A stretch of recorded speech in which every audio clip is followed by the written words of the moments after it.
બતાવો કે એ થાકી ગયા હોય ને સાહેબ આજ સુધી એમ કેમ દાખલ નથી કર્યો પેશન્ટને આવી ગંભીર ઈજા છે તો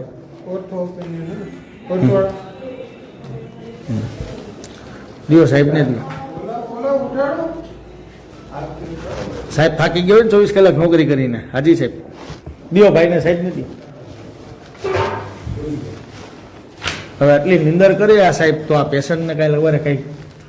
હે સાહેબ થાકી ગયા હો હા બેસ ભાઈ અહીંયા બેસ 24 કલાક ખેતું સાહેબ કોઈ પણ માણસ થાકી જાય આ રહ્યું કાગળ કોને મારે હે